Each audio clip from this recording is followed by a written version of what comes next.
Môžem sa pozdraviť s pánom predsedom? Môžete sa. Čau. Zatiaľ sa vidíme. Dobre, ďakujem pekne. Tak, jingle. 7 dní nekomunikujeme s premiérom. Štát si dokáže požičať zálačné peniaze, že chcú urobiť prejav, ktorým pôjdu do vizualizácií, teda do používania emócií. Možno ma teraz nechajú o pár mesiacov, mi to zratajú. Samostatný nezávislý pán Holienčík považuje za nevhodnú účasť predsedu úradu pre regulácie sieťových odvetví na rokovaní 12. schôdze. Ja v živote nepoužívam papier, keď čítam. Ja ho nepoznám. Nikdy s ním kávu som nepil, ani piť nebudem. Je treba vnímať tých ľudí, ktorí sa vezú na tej vlne emócií ľudí, ktorí na základe emócie vlny robia politiku.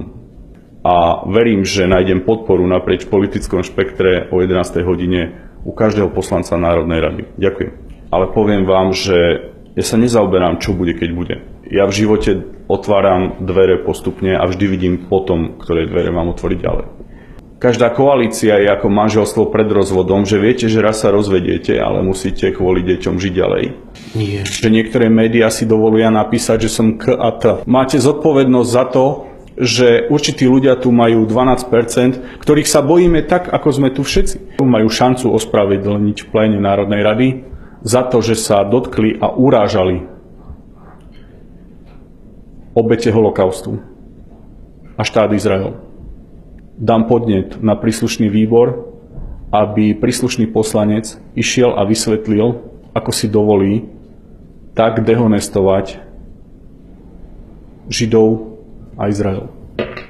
Stále máte takú nejakú ambíciu robiť so mňa motačika alebo zlého človeka.